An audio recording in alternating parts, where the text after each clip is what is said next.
Now, when I offered Brett the job as education commissioner, I said, wait till you see what happens, Brett. We're going to play good cop, bad cop, and guess what? You're the good cop.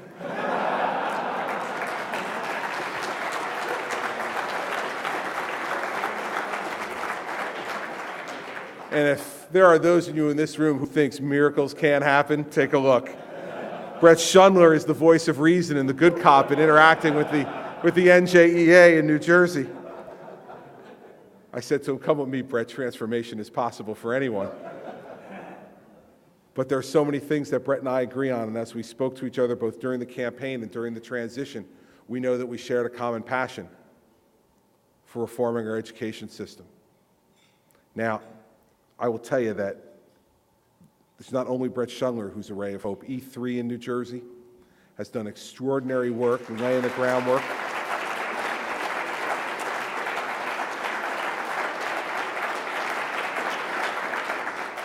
For this argument, I want to commend all of them, Reverend Jackson, Peter Denton, Durrell, all of them done great work.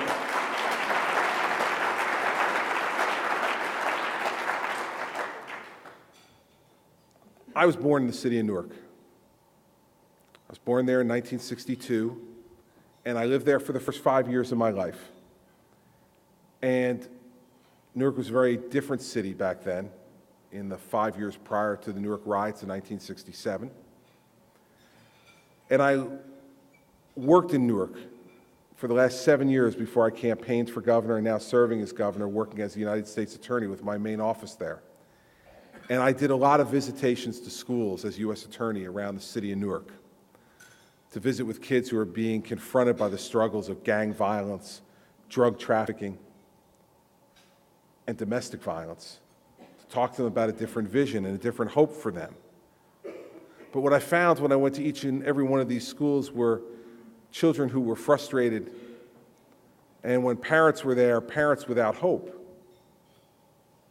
Now, for any of you who have seen the movie The Cartel, another great advertisement for the state of New Jersey,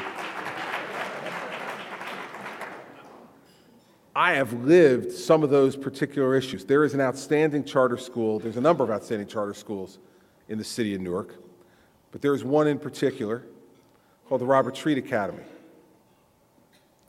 And if you've ever been a witness, either on TV or on film or in person, to the lottery that's conducted for admission to the Robert Treat Academy. The Robert Treat Academy has 4,000 children on the waiting list.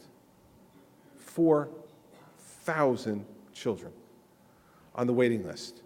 And you watch the lottery in the gymnasium at the Robert Treat Academy, and you watch the parents who have their number picked out of that barrel jump and yell and scream for joy.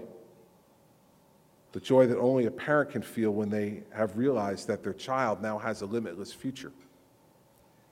And then you watch the children and their parents when the last ticket is picked out of the barrel and their number was not selected. And you see children crying and parents sobbing, literally sobbing. And I was first acquainted with this, not at one of the lotteries, but at an event at Robert Treat where I met one of the parents of a student there who was in the 3rd grade. And I asked the mother about her experience so far at Robert Treat Academy. And she said to me, Mr. U.S. Attorney, I'll never be able to describe for you exactly how I felt the night that my son was admitted, but I knew that if his ticket was picked out of that barrel, that was the difference between him going to college or going to jail. From a mother in one of the wealthiest states in America, from a mother in a school district that spends $24,000 per pupil per year, from a mother who believed in her heart that the luck of pulling a ticket out of a barrel was going to be the determining factor of whether her son was going to be a college student or whether her son was going to join the ranks of the incarcerated. That is obscene. It is an obscenity in America today to have that situation be confronted by any parent. It is an even greater obscenity in the state that spends more money per pupil than any state in America on public education. That's what we're here to stop.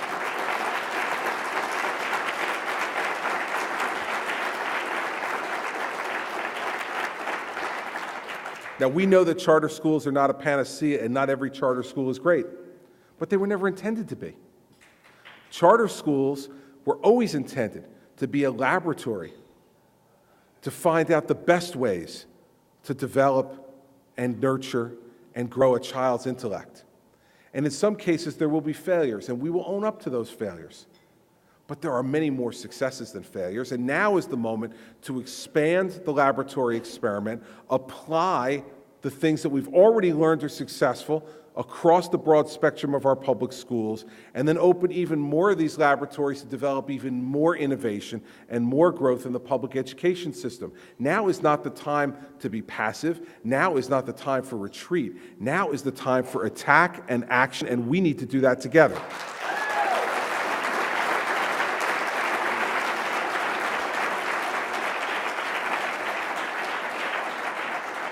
Because in the city of Newark, 75% of the charter schools met the state accountability standards. Only 40% of the regular public schools did. That's undeniable. In fact, every charter school outperformed the public schools in that particular district.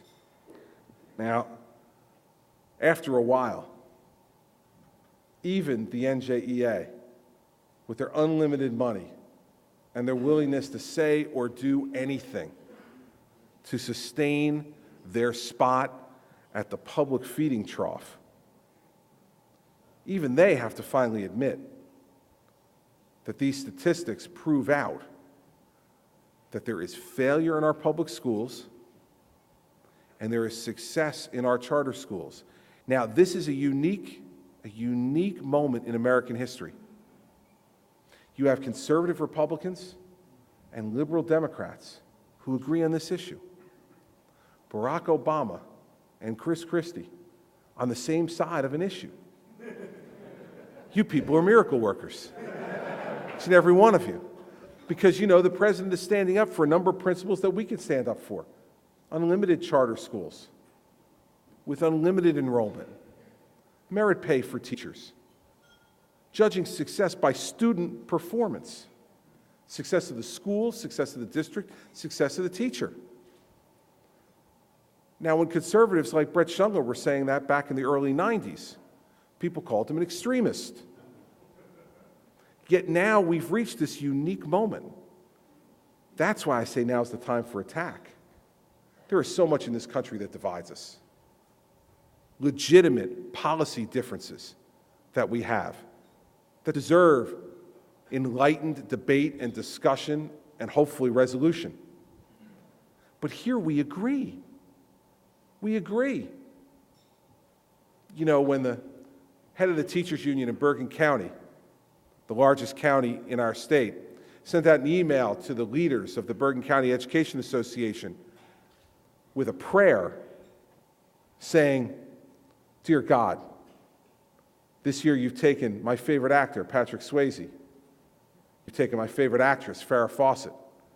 You've taken my favorite singer, Michael Jackson, and my favorite salesman, Billy Mays. Dear God, I want to remind you, Chris Christie is my favorite governor." This went out from the head of the teachers union to the leadership of the teachers union in the largest county in my state. This caused Bill Clinton to say on national television that he was disturbed at the tactics of the teachers union against the new Republican governor of New Jersey. All right. So now we see how incredibly successful, what unifiers the teachers union really are. They've now brought together Barack Obama, Bill Clinton, and Chris Christie.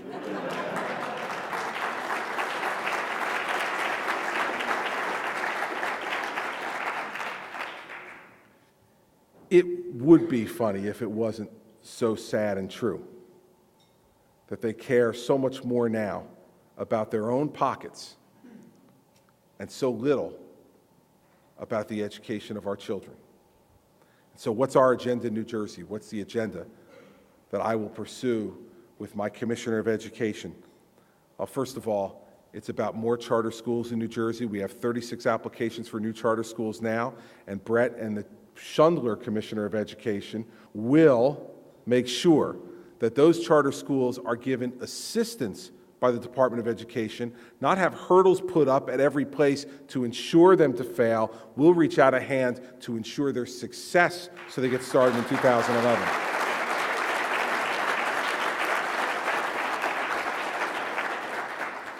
We want to have a robust public inter-district choice program so that those public schools that are succeeded are encouraged and incentivized to allow children from failing districts to come there, because the bottom line is we want all types of choice for folks.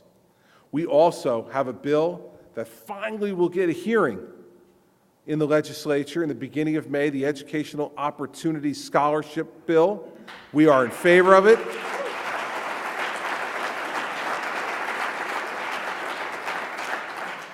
This bill is going to permit, I believe, over the course of time, thousands and thousands of children to pursue educational choice. Now, my wife and I made the decision to send our children to parochial school. You know how this works. I'm a public school student. I went to public school all through my career, from kindergarten right through graduation from Livingston High School in New Jersey. My wife, Mary Pat, is a graduate of the Villa Maria Academy in Pennsylvania. So when we got married and had children, there was a choice. Are we going to send our children to parochial school, like their mother, or public school, like their father? If there's any doubt in your mind left as to who the most powerful member of the Christie family is, that should determine the answer for you. All 4 of our children go to Catholic school in New Jersey because we have made the choice that we want them to go to a place that not only will give them a robust education, but will also reinforce the values